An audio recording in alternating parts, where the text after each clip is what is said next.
안녕하세요. 오늘도 하나님 나라의 관점으로 읽는 민수기 성경 강해를 시작하도록 하겠습니다. 먼저 기도하겠습니다. 하나님 아버지 감사합니다.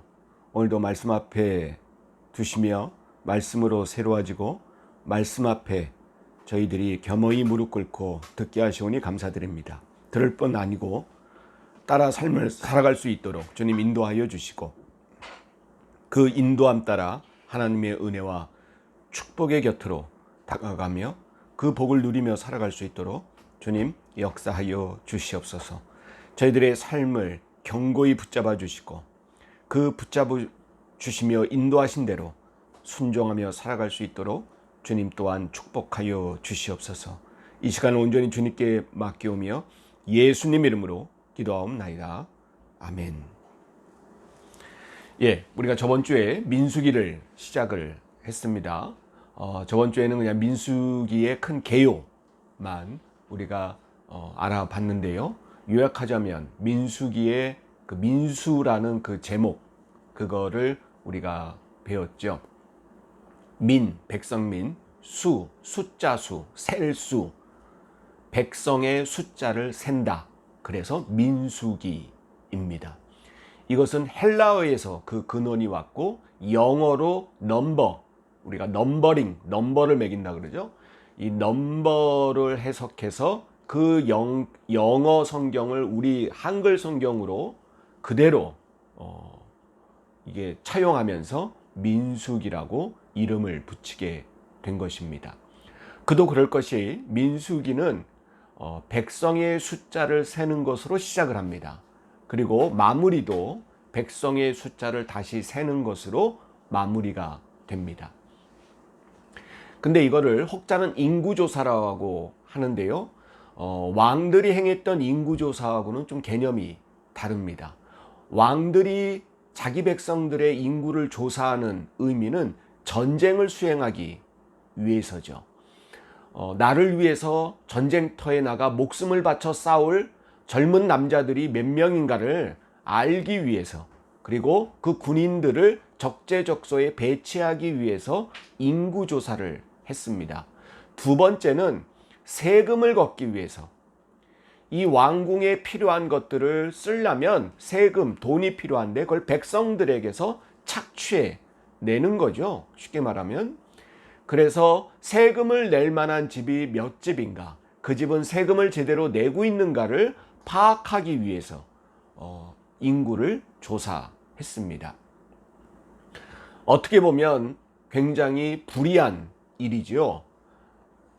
나를 위해서 죽을 사람, 내가 호의호식하기 위해서 착취할 대상을 위해 고대에는 인구조사를 했던 것입니다. 그래서 하나님은 율법으로 왕들이 이스라엘만큼은 인구조사하는 것을 금지시켰습니다. 그러나 여러분, 다윗이 한번 이걸 어기고 인구조사했다가 하나님께 크게 책망받고 심판받는 그러한 일이 있었죠. 자, 그러나 하나님의 인구조사, 하나님의 백성의 숫자를 세는 의미는 달랐습니다. 그것은 오히려 반대입니다. 하나님께서 내 백성을 한 목숨이라도,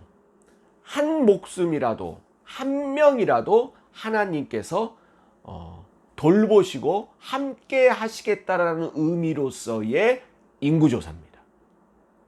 그래서 이제 다시금 백성들을 귀합해서 떠날 때 각 지파별로 숫자가 몇 명인가를 셈으로써 그 한 명 한 명의 생명들이 다 하나님 것이라는 것을 그 의미를 깨닫게 하기 위해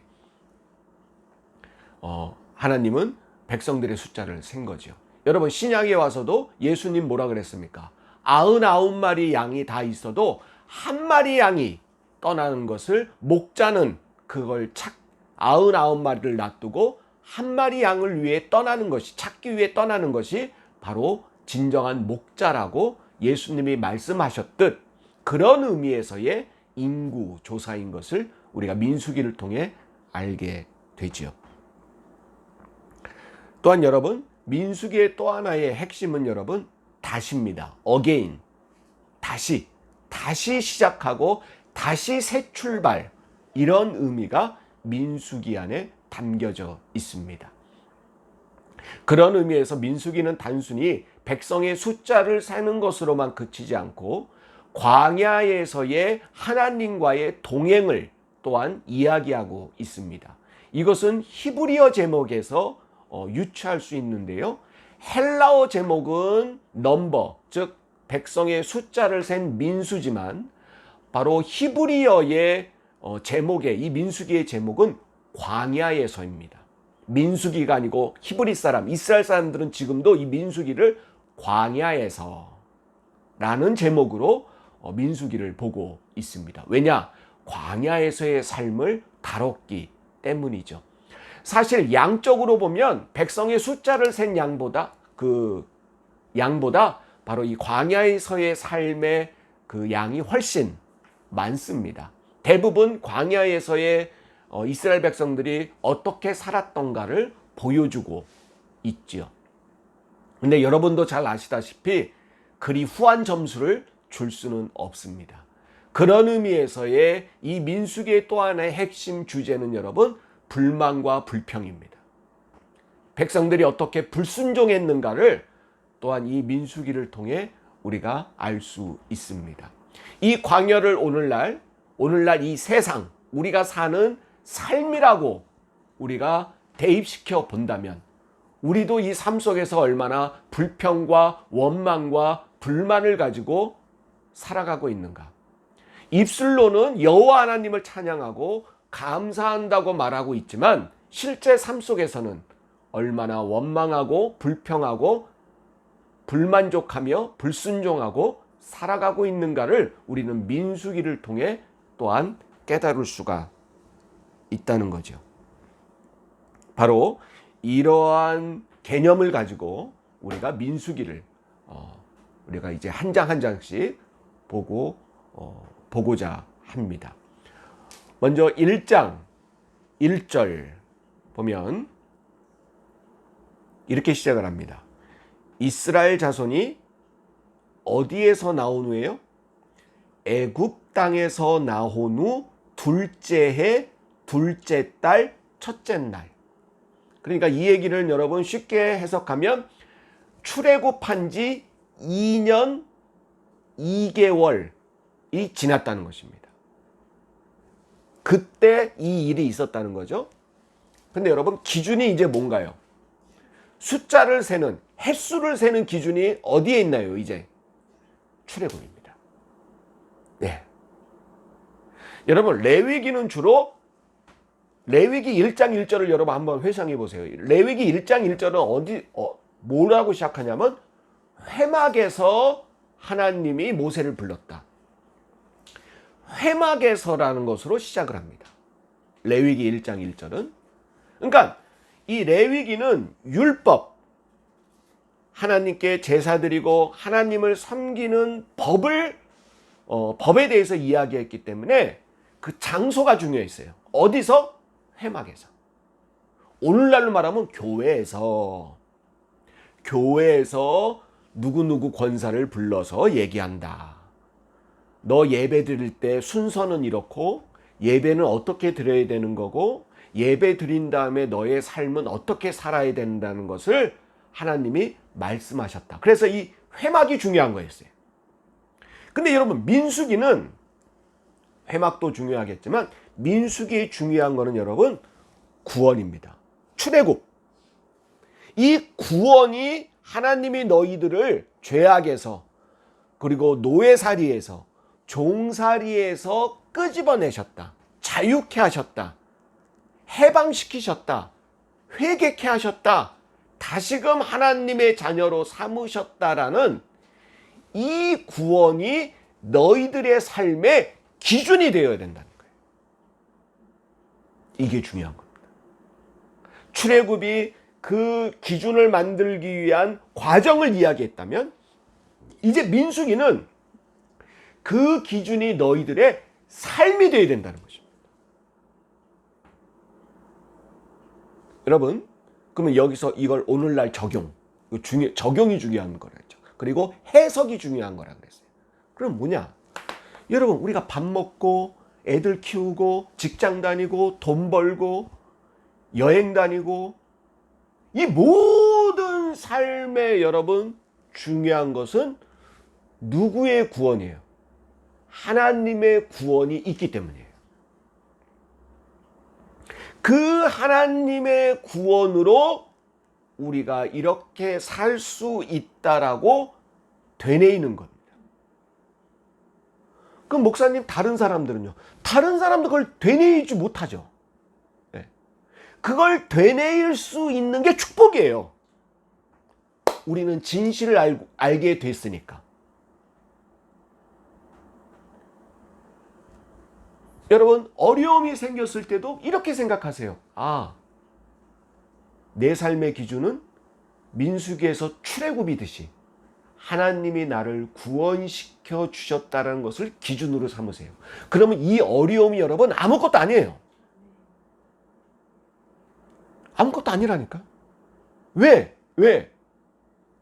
이 어려움이 여러분 하나님이 나를 사랑해서 독생자를 십자가에 달려 돌아가시까지 여러분 그것과 여러분 비교할 수 있겠어요? 그것보다 더 중요하겠어요?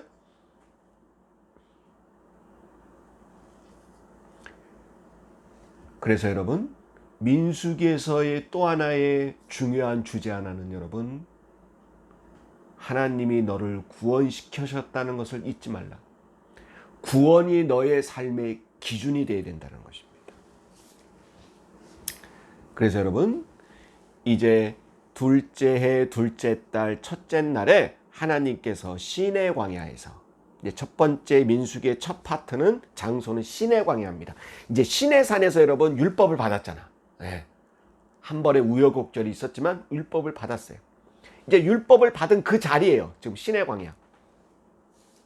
거기서 회막에서 모세를 불러 말씀합니다. 그게 민수기의 출발입니다. 왜 불렀느냐? 이 일을 하라고 불렀습니다. 2절이죠. 너희는 이스라엘 자손의 모든 회중 각 남자의 수를 그들의 종족과 조상의 가문에 따라 그 모대로 명수대로 계수할지니 그랬습니다. 방법을 다 말씀하셨어요. 숫자사, 계수, 숫자를 세라는 건데 그냥 막 세지 말고 종족과 조상의 가문대로. 이 얘기를 요약하면 여러분 지파대로. 이스라엘은 몇 개의 지파가 있었죠? 12지파가 있었습니다. 여기 종족은 여러분 뭐 다르게 해석하는 사람도 있지만 그냥 지파라고 해석하시면 되겠습니다. 근데 지파뿐 아니고 같은 지파 내에서도 조상의 가문. 여러분 한 지파 내에서도 여러 조상들이 있죠. 그래서 뭐 예를 들어서 여러분 유다 지파지만 유다 지파 중에 유다도 여러 아들을 낳잖아요. 또 그 아들이 또 여러 아들 낳습니다. 그러니까 유다 지파 중에 유다의 어느 아들 조상의 가문, 또 누구의 가문, 그 가문이 또 따로 조상의 가문이 따로 있는 거와 같이 바로 그 가문에 따라서 명수를 계수하라라고 합니다. 그런데 다 세는 게 아니고 3절 보니까 20세 이상입니다. 그리고 싸움에 나갈, 왜냐하면 여러분 이 가나안에 가기 위해서는 여러 그 이방 종족들과의 전쟁을 피할 수 없는 길이기 때문에 싸움에 나갈 만한 자를 셉니다. 그리고 4절에는 조상의 가문에 우두머리 한 사람씩, 왜냐하면 그 대표자를 지도자를 정해야 되기 때문에 그 가문의 우두머리를 또한 지정하라고 그렇게 말을 합니다. 그래서 여러분 이제 모세가 그 명을 받고 각 지파별로 모이게 하는 명령을 합니다. 그래서 여러분 지파별로 그것을 세기 시작을 하지요. 20절 이후에 1장 20절 이후가 각 지파별로 숫자 센 통계를 내는 겁니다. 21절 보니까 르우벤 지파는 몇 명이에요? 먼저 루벤 지파의 숫자가 21절, 루벤 지파에서 계수된 자는 46,500명을 셌습니다. 20세 이상 남자입니다. 예, 20세 이상 남자. 그리고 시므온 지파, 갓 지파, 유다 지파 쭉 셉니다. 예. 쭉 세서 생계 여러분 46절까지 각 지파별로 센 자는 바로 46절 총 숫자 합계입니다. 총 숫자 합계가 20세 이상 남자만 몇 명이에요? 60만 3,550명입니다. 여러분 이 출애굽할 때가 장정이 60만이라 그랬어요. 출애굽할 때. 근데 숫자를 인구가 늘어났다기보다는 이 처음에는 그냥 대강 한 60만쯤이다 라고 아마 기록을 했던 것 같아요. 근데 계수를 해보니까 크게 다르지 않았습니다. 46절에 60만 3,550명이에요. 그럼 여러분 여기 여성도 있고 20세 이하 남자애들도 있고 그러죠. 그럼 여러분 대강 총 얼마 됐을까요? 전체 인구가 제가 볼 때는 100만이 훨씬 넘겠죠. 100만이 뭡니까? 20세 이상 남자만 60만이니까 한 150만 정도. 예. 어림잡아 150만 정도가 여러분 여기 이 진영에 주둔하고 있는 거예요. 여러분 지금도 150만 명이면 여러분 어떤 나라들은요 인구가 150만이 안 되는 나라들도 많아요. 예. 여러분 이게 오늘날도 엄청난 숫자입니다. 150만이면. 예. 150만이면은 뭡니까? 하나 광역시 정도 되죠. 오늘날 우리나라도 광역시 정도가 됩니다. 엄청난 많은 숫자인데요. 그 당시에 여러분 이 150만 명이 이게 움직인다. 그러니까 여러분 이 성경에 이렇게 써놓는 거예요. 여러분 한 몇천 명이 움직이는 거면 솔직히 막 그렇게 하나님이 막 뭐 이거에 뭐 그럴 필요가 아마 없을 것 같아요.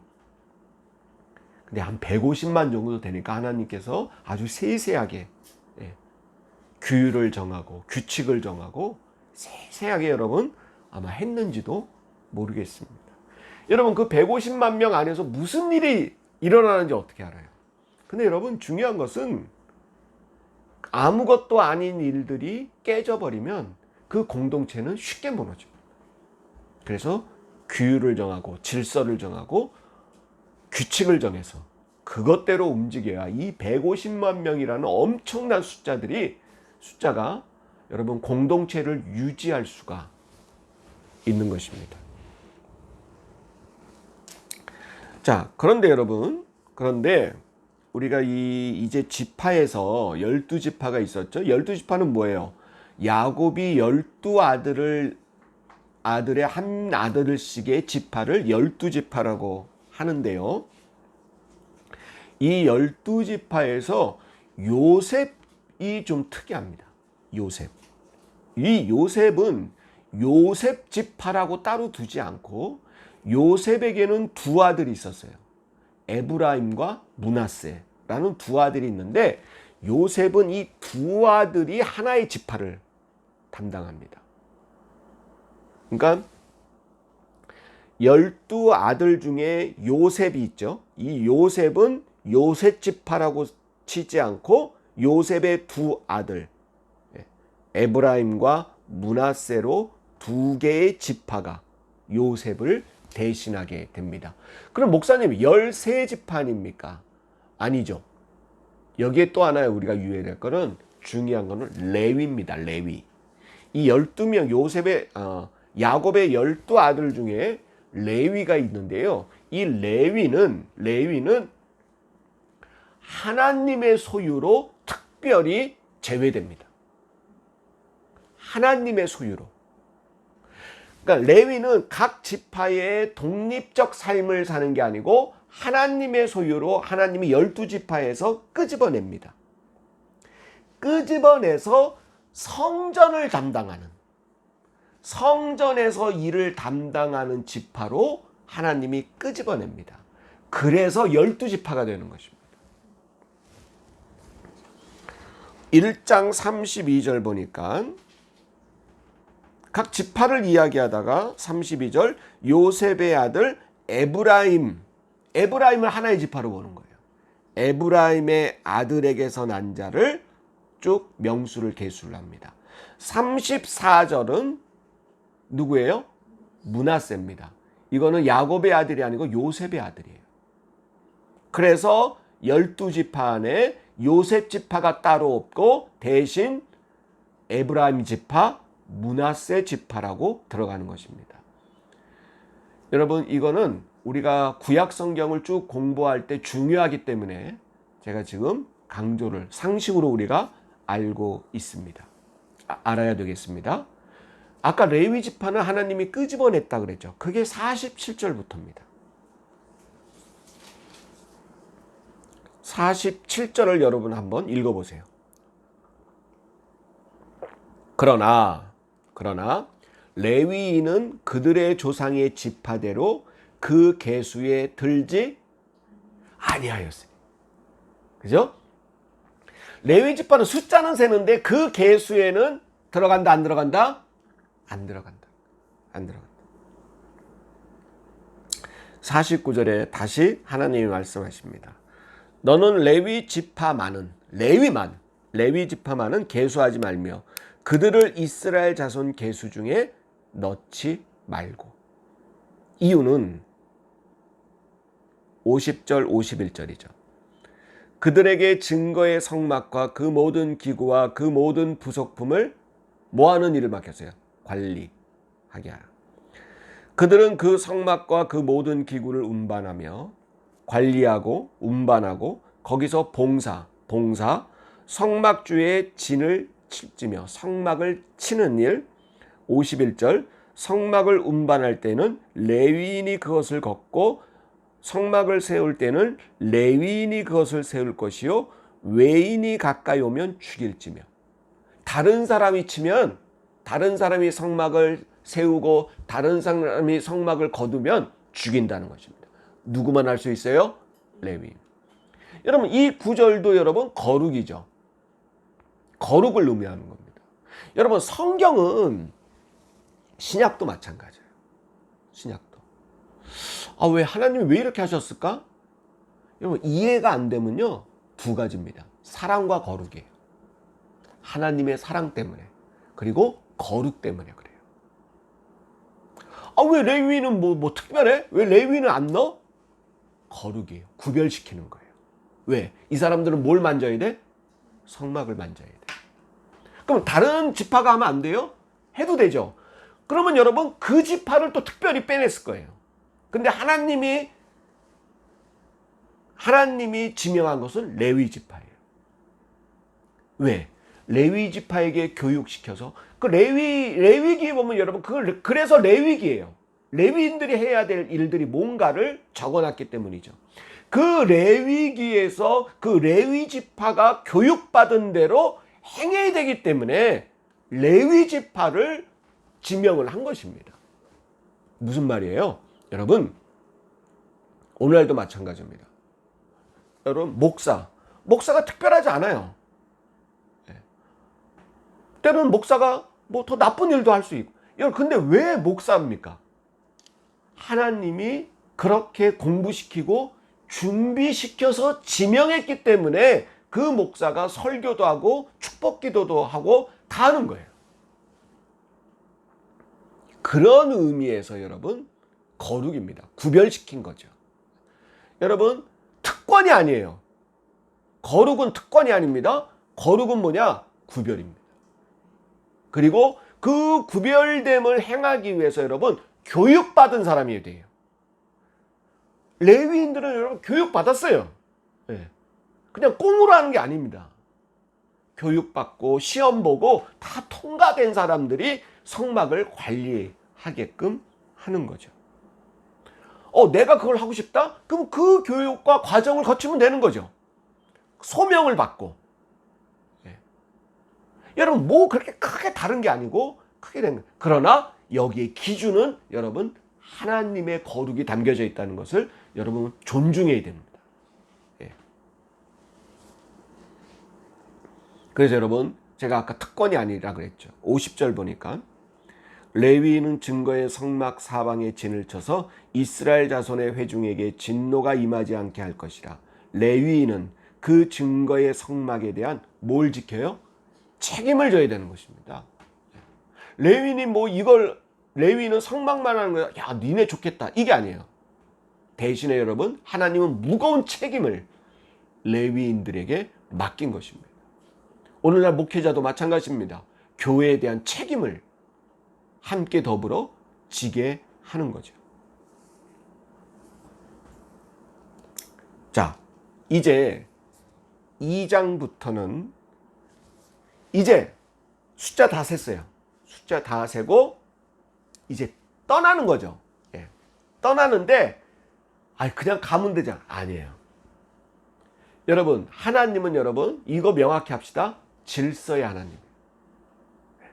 그러니까 떠나는 것도 세상 말로 하면 줄 맞춰서 지파별로 가문별로 줄 세워서 이쁘게 제가 이쁘게라는 표현을 했는데 질서 있게 이동을 하는 겁니다. 그런 의미에서 2장부터는 그 질서가 어떻게 세워지는가 그거에 대해서 우리가 공부를 할 것입니다. 우리가 다음 주에 그거를 공부를 하겠습니다. 오늘은 이상으로 마치겠습니다. 주님 같은 기도로 마칩니다. 하늘에 계신 우리 아버지여, 이름이 거룩히 여김을 받으시오며 나라가 임하옵시며 뜻이 하늘에서 이루어진 것 같이 땅에서도 이루어지이다. 오늘날 우리에게 일용할 양식을 주옵시고 우리가 우리에게 죄 지은 자를 사하여 준 것 같이 우리의 죄를 사하여 주옵시고 우리를 시험에 들게 하지 마옵시며 다만 악에서 구하옵소서. 대개 나라와 권세와 영광이 아버지께 영원히 있사옵나이다. 아멘. 감사합니다.